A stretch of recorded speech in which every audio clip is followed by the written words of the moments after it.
Intern and J. Stevens, watching documentaries so you don't have to. 104.7 The Cave. Ah, man. Ba-dum-bum-bum. Ba-dum-bum-bum. Bum-bum-bum. Ba-dum-bum-bum. Ba-dum-bum-bum. Bum-bum. Hearts of fire creates love, desire. Take you to a world you belong. Hearts of fire create love, desire. Hearts of fire to our ways hold on. You are joining us on episode 281 of Dark Side of the Stream on 104.7 The Cave. We have a soundtrack today? Tyler, I don't think is that a 1 or a 2 before the 8? I don't think we're allowed to have a soundtrack. What do you think? You think it's 281? Then why would you write 181? On all the episodes, how our life is going. Of all the episodes to screw this up, one of my favorite bands in the entire world. I didn't even know we were starting. I didn't hear the click of the... He did it. You were texting. The click. He did it way before I started playing That's the Way of the World. One of my favorite songs. Firmly worded email. Oh, man. Yeah. Jay's aggressiveness. Watch out. Watch out. Prepare yourself for silence. That was good. You got it. Thank you. I love this guy. You know me He well. knows. He knows. My rage and your rage is two different things, Mike. Yes, this is Dark Side of the Stream, episode 281. I had a nice little intro playing with That's the Way of the World from Earth, Wind, and Fire to segue into my pick this week, the new documentary on HBO Max about Earth, Wind, and Fire, done by Questlove, his second after the Wax Tracks documentary. He's doing a good job. He's doing a really good job, Before dude. we even get into Earth, Wind, and Fire, I want to just take a segment and just talk about Questlove. I've been a fan of him and the Roots for a very long time. His segue into filmmaking is great. Yeah, and I was a kid, had a lot of black friends growing up, so I always talk about, in the 90s, I had like this weird upbringing where my dad was just like throwing classic rock and rock down my throat like crazy. Good job, Dad. And then all my black friends, I'm watching MTV Raps with, and I'm watching hip hop, and I'm listening to some tapes that are getting thrown up the highway from Little Rock and some underground stuff back in the day that like way before 360. Yo, man, give me $5 for my demo. We're just like seeing them on it was not crazy to see that in Cape. But anyway, so I had like these two upbringings of this, and the Roots, just because of being a jazz musician and a band nerd early on, identified with them because I always say, like, even though a lot of people look at rap and they're like, well, there is and can be a lot of musicality to that genre. Yeah. And the Roots are a really good example of that. And it wasn't until I think the Roots Come Alive was like, I want to say like 98, 99. But it's a full live album with them as a band, and it's not just like a DJ. And not to say turntable isn't cool, it is, and it takes a lot of skill. But then when you hear the Roots and what they do as a band with hip hop, it's amazing. And Questlove being their band leader, if you will, and just already being just an incredibly talented musician, songwriter, performer, then goes and does The Tonight Show and runs that band, still does stuff with the Roots, and then is like, you know what, I got some other stuff to do, and let's make some films. Too, right? He's in DJ too, but like now he's making films. He's proven time and time again that he knows how to tell a story through lens, and this one was no different. It's interesting too, because when you watch these things, you're always kind of curious, like, who's the one behind the camera running these interviews? You could tell that Questlove's the one. There was one answer, and he was like, "Whoa." Well, we'll talk because there was a Philly incident, because that story is crazy in itself. But there are a couple of times where he would ask a follow-up question off camera. But my point of this is, I think in regards to the amount of different musicians and people, former President Obama and his wife, and Yeah, then that was cool. Stevie Wonder, Flea. I mean, I could just go down the list. Booker T, everyone that was either involved with Earth, Wind, and Fire or knew Maurice or Phil Bailey or anybody for that matter. You could tell that Questlove also is a really good interviewer, because every answer is disarm. Like there's disarm in the answer. For example, when he asks Stevie Wonder about how he met Maurice, and he tells him he saw him when Maurice was Ramsey Lewis's drummer, and he said at the end of I really liked his drumming, and so he gave me a pair of his drumsticks, and I broke them.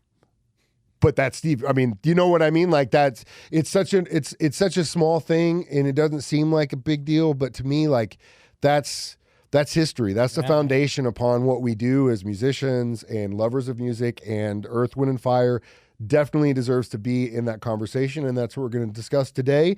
Earth, Wind, and Fire, Dark Side of the Stream on 104.7 The Cave. Dark Side of the Stream, Mike the Intern and Jay Stevens, watching documentaries so you don't have to. 104.7 The Cave.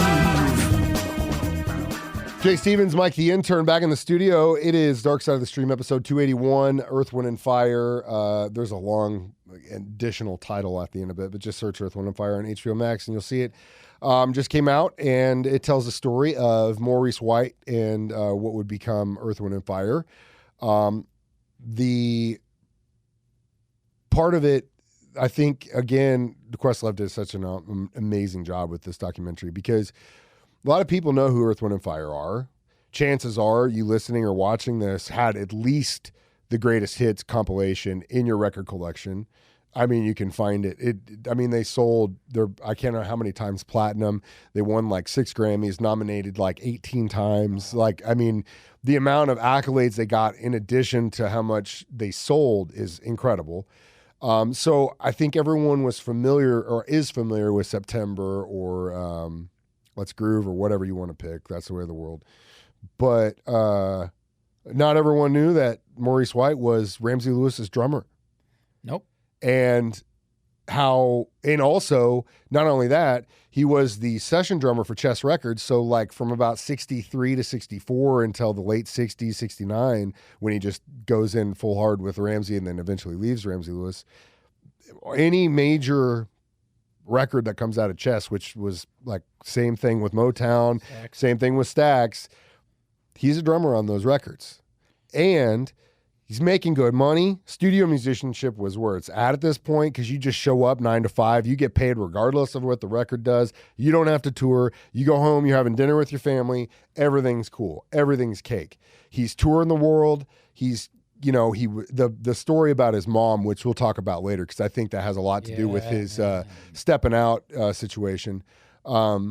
He grows up extremely poor. His mom leaves him when he's at the age of 5 to go try and make a better life for herself and for him in Chicago. Thankfully, so the aunt or the neighbor lady, Big Mama, took him in for a few years, and then his mom ends up coming to get him. Point of this is, after going through that as a kid, through his upbringing, gets to a level of money, income, travel, all these things, and still says, you know what? It's not enough. Yeah. This isn't what I want. And I think the best line in the entire movie was when, I just love it, when the time has come for an idea. Because that's such a really incredible thing in regards to art, music, this band, where you look at it, they were 2 or 3 records in before, like, as a whole, everyone started to take on to what they were doing. The beginning, they were just a bunch of black hippies playing free jazz, and that was it. He turned it up, boy. And then, there were some things that he paid attention to that allowed them to go down the path. But the thing was, his vision and everything that he wanted this band to be was always there. Yeah. Everyone else just kind of had to catch up, and he had to kind of guide everyone into that direction. He also had to clean house, He had to do that, and that's what we'll talk about next. The evolution devolution. The devolution, or devolution of Earth, Wind, and Fire. of Earth, Wind, and Fire. Next Dark Side of the Stream on 104.7 The Cave. Dark side of the stream, Mike the Intern and Jay Stevens, watching documentaries so you don't have to. 104.7 The Cave. Mike the Intern, Jay Stevens, back in the studio discussing Earth, Wind, and Fire on 104.7 The Cave, the new documentary that Questlove made on HBO Max. After Maurice leaves, Ramsey Lewis, he's like, I'm going to California. He gets into that whole scene, gets into transcendental meditation. Yeah, he was into some. Got into like health food stuff. Yeah. Again, he was just a hippie. Yep. With the caveat that he didn't really drink, no drugs.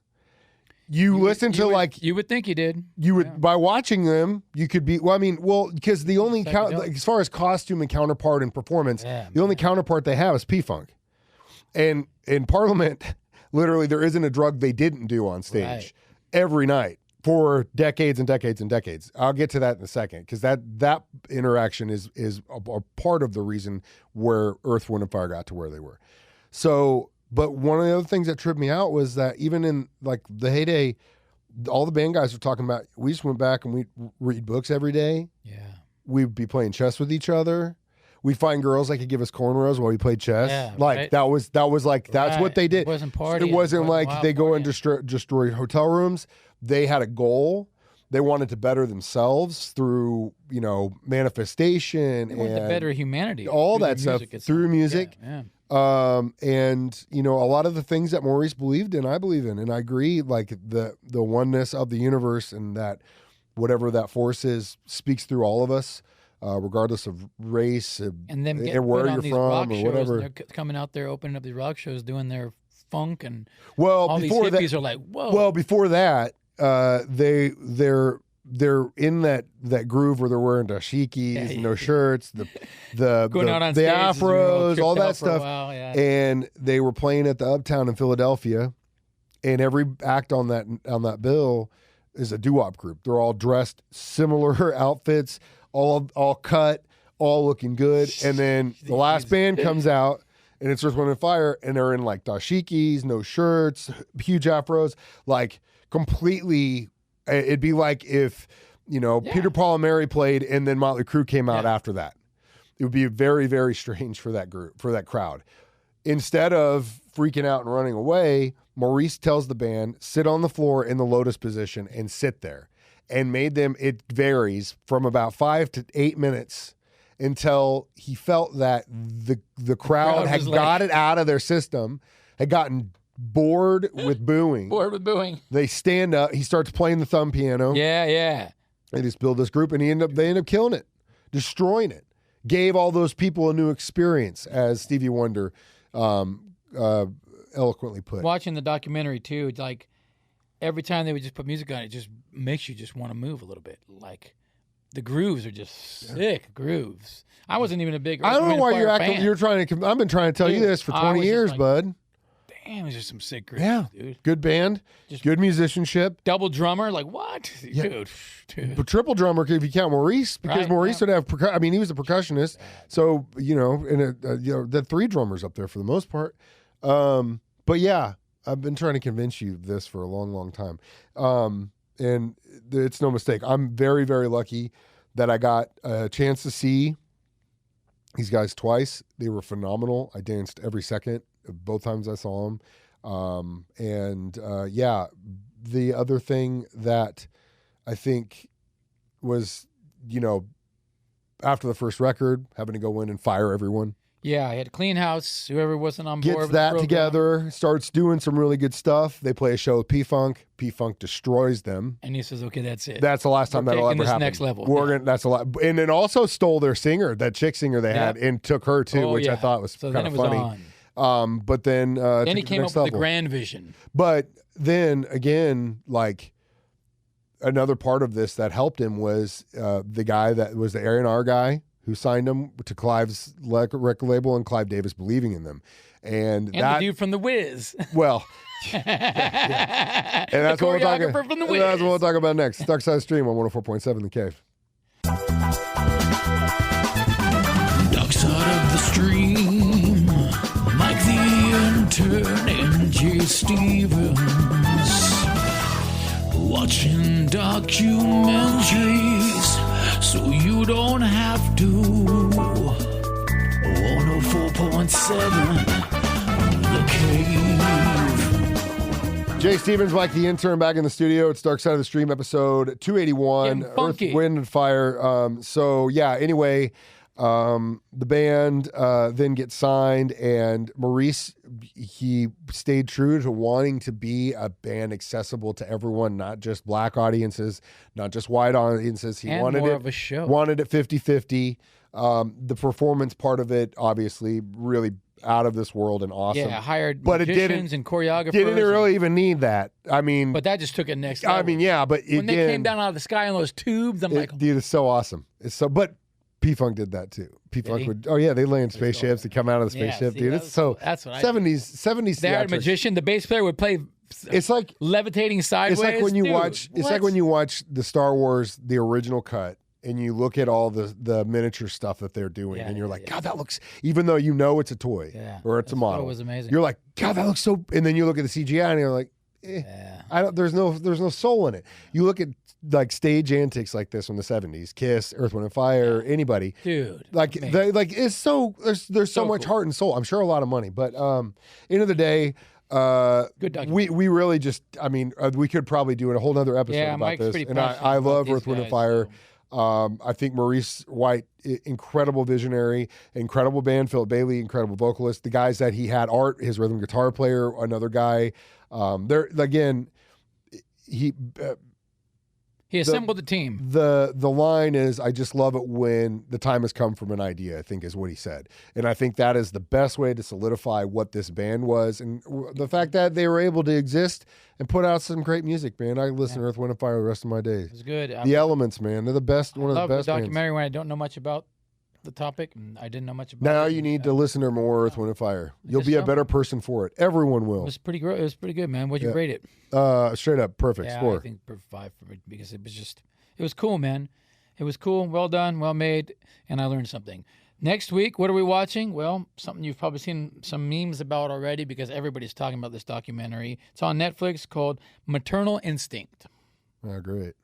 Have you even, you know what I'm talking No about? idea. Oh, you're in for, this one is nuts. I'm talking nuts. This is what happens when you date a crazy woman. This is how extreme it can get. Coming from the source himself. I know a lot of crazy women. As This one- always, I you dodged can- this one. You can watch us do this every Thursday, 9 a.m. on YouTube or Facebook. You can download it for free as a podcast on our 104.7 The Cave app. If you have a smart device, ask it to play 104.7 The Cave. It'll do it. Or you can just You listen want to to us put on in the your radio. application for a producer that wants to make correct episode numbers too. Send an email to Mike. No, he's on thin ice, but he's all right. He'll always be our boy. Magic Tyler. Tyler. Either way, I'm Mike the Intern. That's Jay Stevens reminding you we watch movies so documentaries you don't have to. to. Dark Side of the Stream on 104.7 The Cave.